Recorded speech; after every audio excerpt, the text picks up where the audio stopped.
Il tient en réserve des ressources pour les hommes droits, pour les hommes droits, pour les hommes droits, pour les femmes droites, pour les femmes droites.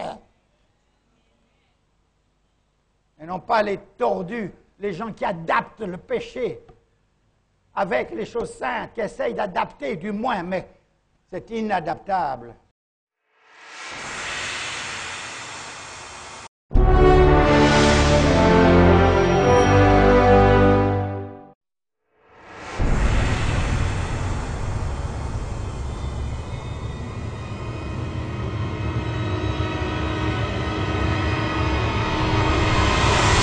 Bien-aimés, c'est l'heure du choix.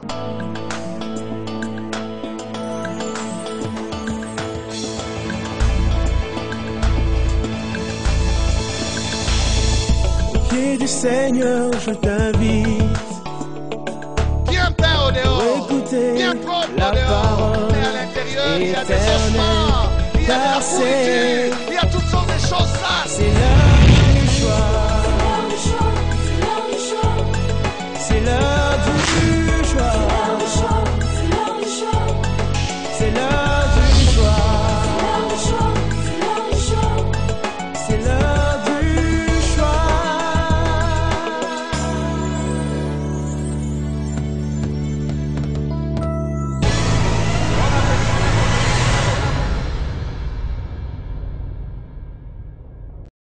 Alléluia. Alléluia. Gloire au Seigneur. Nous bénissons le nom du Seigneur pour sa présence au milieu de nous ce matin. Est-ce que sa joie est là? Que son nom soit béni. Nous prenons nos Bibles. Ésaïe 54, verset 2. Nous allons proclamer cette parole qui est en train de nous dire au revoir pour cette fois-ci. On y va. Élargis l'espace de ta tente. Ne retiens pas. Allonge tes cordages et affermis tes pieux. Amen. Bon appétit. Nous vous saluons, vous qui nous suivez sur les médias, partout où vous êtes, à travers l'Internet et sur la télé. Que la paix du Seigneur soit chez vous et que le nom du Seigneur soit béni pour ces temps qu'il nous donne d'arriver jusque vers vous. Élargis l'espace de ta tente. Toute cette année, voilà ce qui nous a conduits. Nous avons eu à cœur d'élargir. Nous avons eu à cœur, bien-aimés, de faire de l'espace, non pas seulement de l'espace matériel, mais de l'espace spirituel en nous. Faire plus d'espace en nous pour que Dieu règne. Faire plus d'espace en nous pour que le Seigneur se glorifie. Faire plus d'espace en nous pour que le Seigneur se serve de nous. Qu'il fasse de nous ce qu'il désire. Nous avons aussi, bien-aimés, entrepris plusieurs choses pour la gloire du Seigneur. Pour la gloire du Seigneur. Ce matin, nous abordons la dernière pensée de ce verset. Affermis tes pieux. Affermis tes pieux. Affermis tes pieux. Oui, comme je l'ai dit, et la dernière pensée de ce verset, c'est la dernière touche apportée à l'ouvrage à élargir. Tu as élargi. Tu es en train d'élargir. Tu élargis. Affermis tes pieux. Affermis tes pieux, voilà ce que le Seigneur nous veut faire ou veut nous voir faire. Affermir les pieux. Bien-aimé, c'est un travail de conclusion, un travail de finition pour que ce qui est élargi le soit convenablement. Commencer à élargir, c'est une chose. Mais terminer aussi, et pas seulement terminer, mais bien terminer, est une autre chose. Combien commencent et ils ne savent pas persévérer jusqu'à terminer. Ce n'est pas que les gens où les hommes et femmes n'ont pas d'initiative. Non, ce n'est pas que les frères et sœurs ne sont pas fructueux en imagination. Non, nous avons toujours des idées, nous avons toujours des choses à faire. Nous voulons toucher ici, toucher là-bas. Mais est-ce que nous persévérons? Est-ce que nous arrivons, bien-aimés, à finir ce que nous avons commencé? Souvenez-vous de toutes ces choses que vous avez entamées cette année. Combien avez-vous achevé? Combien avez-vous fini? Combien avez-vous terminé? Combien avez-vous bien terminé? Non, pas seulement finir, mais bien finir. Bien finir, bien terminer. Commencer est une chose, bien terminer en est une autre. Voilà pourquoi la Bible déclare: mieux vaut la fin d'une chose que son commencement. Ecclésiaste 7, verset 8, la partie A. Mieux vaut la fin d'une chose que son commencement. Mieux vaut la fin d'une année que le commencement de l'année. Pourquoi? Pourquoi mieux vaut la fin d'une chose que son commencement? Parce que, bien aimé, c'est à la fin que l'on voit les résultats. C'est à la fin que l'on tire les conclusions. C'est à la fin que l'on fait un rapport. C'est à la fin que l'on peut apprécier. C'est lorsque Dieu a fini de faire qu'il peut dire que cela est très bon. C'est à la fin que l'on peut placer le sceau de la perfection. Amen. Alors dites Amen.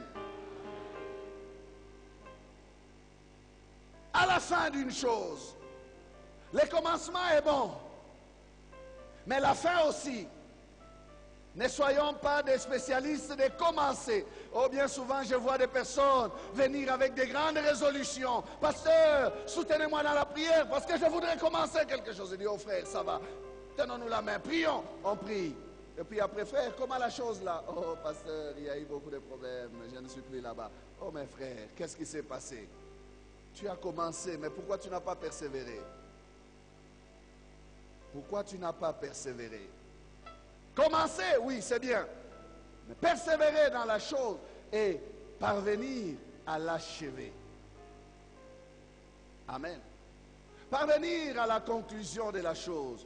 Mieux vaut la fin d'une chose que son commencement. Voilà pourquoi notre Dieu n'est pas seulement un Dieu des débuts, mais il est aussi un Dieu de la fin. Amen. Dieu est un Dieu des débuts, un Dieu des commencements, mais il est aussi le Dieu de la fin. Lui-même est le commencement et la fin. Il ne veut pas contrôler seulement le début, et la fin, ça va aller pour la gloire de quelqu'un d'autre. Non, non. Le début et la fin. Dieu voit le début et la fin. Amen. Et vous savez ce que nous disons souvent, Dieu ne commence que ce qu'il a achevé. Parce qu'il est le Dieu des commencements et de la fin.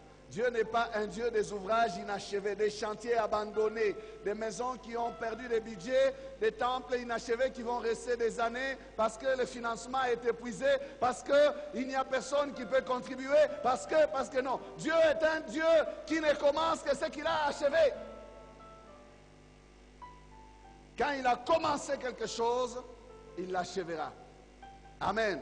L'apôtre Paul va dire, il parle aux Philippiens, il dit, Philippiens 1, verset 6, « Je suis persuadé que celui qui a commencé en vous cette bonne œuvre la rendra parfaite pour les jours de Jésus-Christ. » Amen. Je suis persuadé. Donc je sais que Dieu, quand il commence quelque chose, il ne va pas faire à ce que cette chose-là soit molle. Qu'elle ne soit pas parvenue à sa fin ou qu'elle ne soit pas parfaite, non.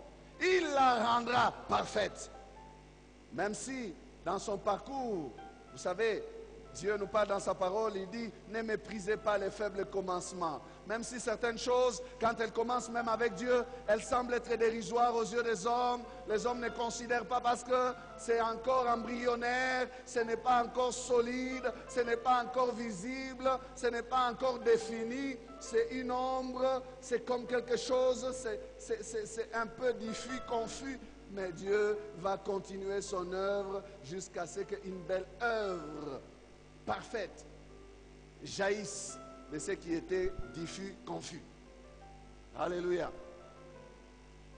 C'est lui le grand artiste, bien-aimé, qui fait à perfection ou à la perfection ce qu'il commence. Je suis persuadé que celui qui a commencé en vous cette bonne œuvre la rendra parfaite jusqu'au jour de Jésus-Christ. Il se donne le temps. Il travaille encore.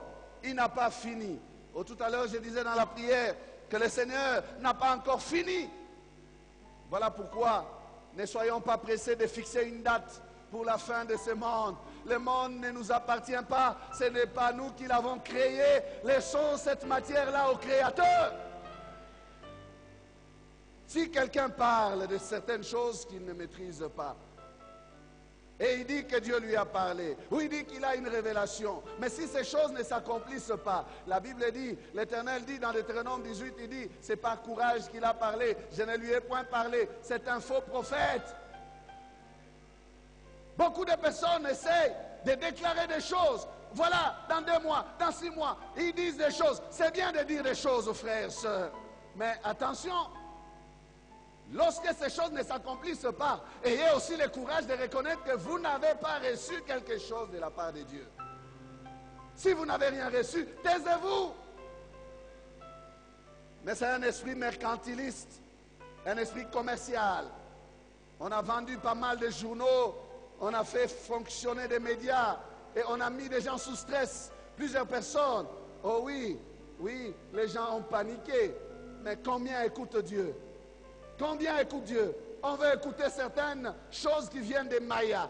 Qui est Maya? Quels sont les Mayas dans la matière spirituelle? Rien, absolument rien.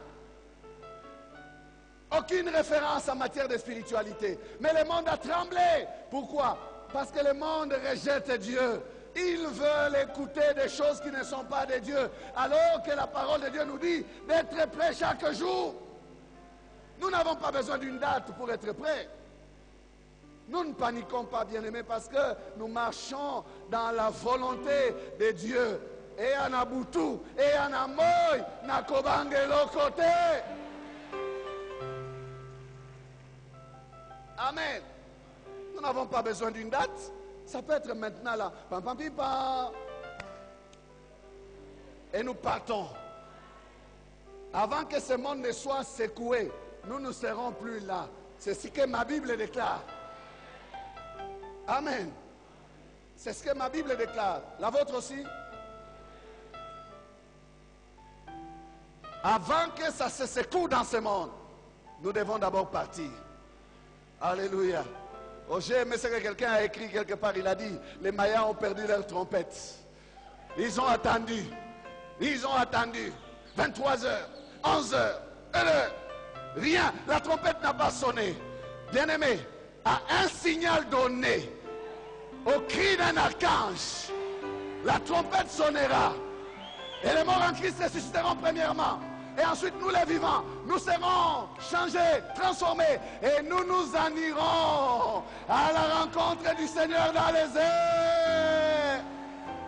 Et nous serons pour toujours avec le Seigneur. Amen. Voilà ce que la parole de Dieu déclare, frère. Consolez-vous donc les uns les autres par ces paroles. Soyez fortifiés par ces paroles. Ne paniquez pas parce que Maya.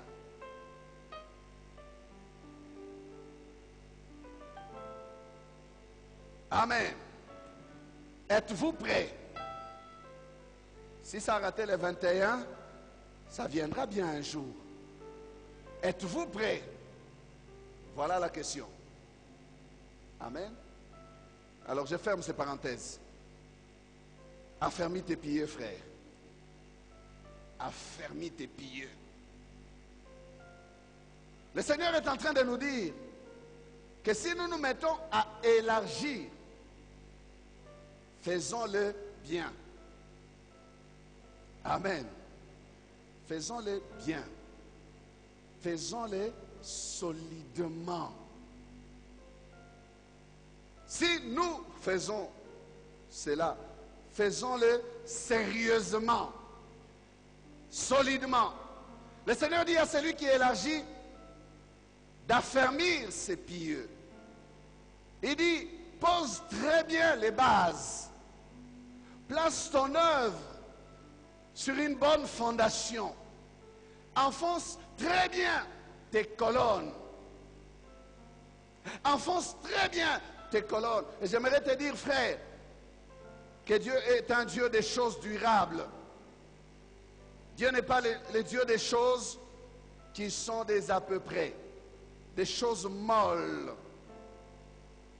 des choses qui sont comme si elles sont, comme si elles ne sont pas, des choses indéfinies. Tu élargis ou tu n'élargis pas. Tu fais quelque chose ou tu ne fais rien. Dieu n'aime pas les mains lâches, les mains faibles là. Non. Dieu veut des mains solides. Quand tu fais quelque chose, fais-le bien.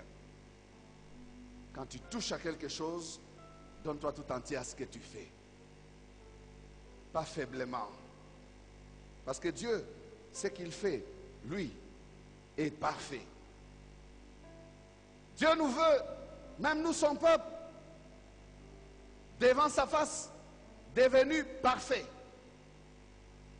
Il ne permettra pas que des hommes inachevés entrent au ciel. Dieu. Non, non. Des hommes incomplets, dans lesquels il n'a pas fini de travailler. Non.